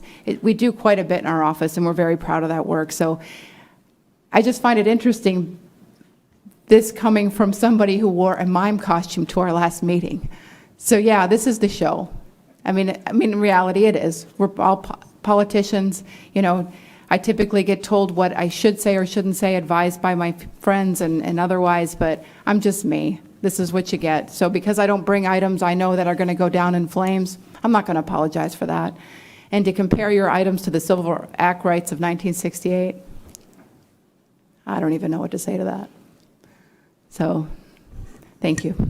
Thank you, ma'am. I'm getting ready to close this out, but as far as the vacation rentals, I think my second year on city council, something was coming up with it, and we actually traveled to Tallahassee to lobby Rich Workman to not do it. So this has been going on for a while. My district, there's nothing there that would fit. And you know, the thought of it, guys, when you travel, you go to hotels, there's some security there. But as far as when you're at your house, it's just a little bit different. And everybody's got a different opinion on it. I'm adamantly against it. But that's what makes up a wonderful governing body up here, to where we all have different things that we bring to the table with different thoughts and decisions. So anyways, I'm going to, I guess we're done with this topic. And it was a very interesting evening. So I'm going to move into board reports because I have no, yes. Second public hearing? There is no. Cancel that. Do you want to cancel the second public hearing? Oh, thank you. You're supposed to remind me of that. Correct. Can I have a motion to cancel the second public hearing on this item? So moved. I got a motion by Commissioner Smith and a second by Commissioner Lober. All in favor say aye. Aye. Opposed? Passes 5-0. Thank you. We're going to move into board reports. County Manager. I have just one. I'd like to request permission from the board to change the date of the fiscal year 2021-2022 tentative budget hearing. You, on your calendar, have approved it for Thursday, September 9th. We'd like to move it to Monday, September 13th, and that's because Florida statute requires that we not schedule it on the same day that's scheduled for the school board. And when we developed that calendar, we didn't know that the school board was going to set it for the same date, so we need to change it to September 13th, and we'd like to get the board approval to do that. Have a motion to approve that? Motion by Commissioner Zonka, second by Commissioner Smith. All in favor say aye. Aye. Opposed? Passes 5-0. Is that all, sir? That's it, thank you. Ms. Bentley? Yes, ma'am. Pursuant to Sections 447.309 and 447.605 Florida statutes, we are requesting an executive session to discuss the status of the current collective bargaining negotiations with the IAFF to take place immediately after the December 22nd Board of County Commissioners meeting. Okay, can I have a motion to have an executive session? Motion by Commissioner Zonka, second. By Commissioner Smith, all in favor say aye. Opposed? Nay. Oh, passes 3-0, 3-2. We're going to have one. Okay. Is that all, Ms. Bentley? Yes, ma'am. Thank you. Commissioner Lober? All right, let's see. I guess I am first up for board reports, am I not now? Yes, sir. All right. So I'm going to try to keep this lighthearted as much as I can, but I wanted to give you guys a little bit of an update. Hang on, I'm just going to take my mask off so y'all can hear me. First off, Tim Street, I got to applaud you, man. You definitely are brave to come to the lectern and take the position that you took. I was just looking out to make sure no one was going to throw anything at your 6 o'clock. Yeah, there you go. But Commissioner Tobias as well, certainly you keep it interesting. And it's far better to hear some of your proposals than to get bogged down in the routine that oftentimes can get somewhat monotonous. Even if I disagree with a number of your motions, I have to say I respect the fact that you're doing what you feel is right. And peculiar though it may be, every once in a while you do come up with something that I actually enthusiastically support. Although I guess the downside to that is we often both go down in flames on those topics in which we agree. But I still respect it. I wanted to give you guys a little bit of a heads up. Madam Chair, I know you asked as I was doing allocations or getting allocations ready, just to keep you guys in the loop about this. So I wanted to do that. But before I do that, to the career firefighter with the awesome beard that's in attendance, would you just mind letting the other commissioners know your name?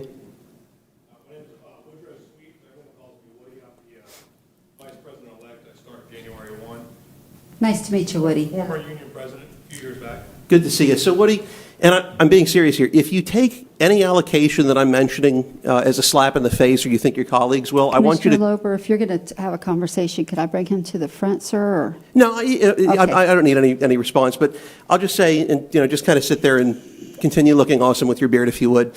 But if I say anything that you take as a slap in the face, or you think any of your colleagues will, I want you to come up here and literally slap me in the face. It's not battery because I'm consenting. So the gentlemen in green aren't going to do anything to you and you'll get away with it. There are actually some folks on the other side of the aisle that would pay big bucks to be able to do that. Can anybody else jump in on that? No, Okay. just that gentleman. So I want to talk about a few of the allocations. So one of them is going to be to an organization that's a relatively newer organization called Ready for Life Brevard. It's actually headed up by one of the most fundamentally decent human beings I've ever come across, a woman by the name of Pam Bress. What they do is they take kids that age out of foster care and they help them get employment, they help them get stable housing, and that's really essentially what they exist to do. So you're talking about older teens, young adults, 18 years old in that range. And I also believe that they're in the process or will be soon of moving into the Melbourne Housing Authority building, which I believe is in D5, but I'm not sure. In any event, I'm setting aside, I spoke with them, $25,000 out of the $5 million to help them accomplish their goals. Hopefully I'm not going to get slapped for that one. The next one up, actually Commissioner Pritchett, or Chair Pritchett, pardon me, is in your district. There's a food pantry called Hummingbird Pantry run by a woman by the name of Gina Stanford. I spoke with them and I was amazed by the volume of service that they have been providing this year, and their year over year compared to pre-COVID times, it is a high multiple. I'll give you an example without delving into too much of the minutia. Previously they had 1 semi a week coming. Now they're up to potentially 6 semis a week. On an off week they might have as few as 2, but they're between 2 and 6 times the volume they were pre-COVID. And it doesn't look like it's going to slow down anytime soon, according to Gina. They're operating at this point with one relatively unreliable forklift. I think the term was duct tape that she mentioned they used to keep this thing MacGyvered and running correctly. In any event, I asked her, what the organization's needs were to try to bring them up to speed to help cope with the demand that they're seeing that's been increased on account of COVID. She indicated that a second hopefully more reliable forklift, and a pallet jack would help them take these 4.5-hour loads and cut them down substantially, and also have that added reliability factor so that they don't have to cancel things if there's an issue, or take just an inordinate amount of time having people lift things by hand that can be done by forklift out of semis. So I'm setting aside $40,000 for them to secure a second, more reliable forklift and a pallet jack. I think the pallet jack also weighs the contents, which is something they're required to do as well. Hopefully I'm not going to get slapped on that one. And then lastly, the other one, which is a kind of a unique one, and I spoke with staff that had some interesting ideas, and this is kind of an amalgam of something that staff suggested coupled with something that I was looking at, so it's really kind of a unique creation. I'm going to set aside up to $165,000, and that would be the max, assuming everyone takes us up on this, that looks like they would qualify. For those folks that are in BCFR that serve as first responders that respond to at least one call during the period of time that we have COVID in place, and then also the folks that are patrol deputies with BCSO who respond to at least one call. So just ballpark here, and I may be off a little bit with the numbers, for BCFR first responders, we're looking, and help me out, Woody, I think 450-ish? I'm seeing a yes or sort of a nod from him. So 450-ish for BCFR, and from Wayne Ivey, our sheriff mentioned there are about 650 patrol deputies, unless I misjotted that. So we're talking about 1,100 potential people. To incentivize, but not by any means require them to get the COVID vaccination when it's available, so that these folks who interact with other first responders who we all rely on when there are bad situations and who interact with each other, if they have any intention of getting it, or if they're ambivalent about getting it, I hope this incentivizes them to go out and get it. So the idea is, for the vaccines that I've heard announced at this point, they require 2 administrations, at least according to the schedule that I've seen. So if that's the case, for vaccines that require getting stuck twice in the arm, we would give them $75, irrespective of what their insurance does or doesn't cover. This is just over and above whatever their existing coverage would be, and they're probably going to be covered, I would think, and I can check with Jerry at some point, in full or substantially in full anyway.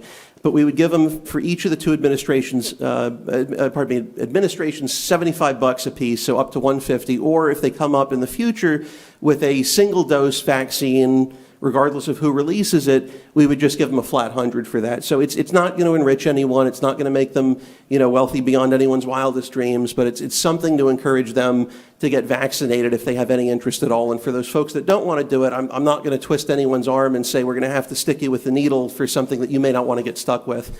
As to the small business program, I'm still working out the details with Jill and with staff. But I think I'll have some more direction probably toward the end of the month. What I'll do, I believe, on account of the 22nd meeting, I think just having been canceled, I'll just put together a memo and send it out that way, kind of the traditional course, and I'll release it out to Giles Malone and Dave Berman, so the media at least have a chance. And if Don wants to send it to anyone else that he has as a contact, I certainly am not going to say no, really, whatever he wants to do with it.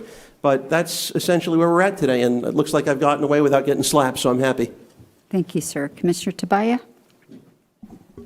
Thank you, Madam Chair. And just, we'll see each other before Christmas, but not before Hanukkah. So to everyone, happy Hanukkah, which starts here in a couple days. Thank you, Madam Chair. Thank you, sir. Commissioner Smith?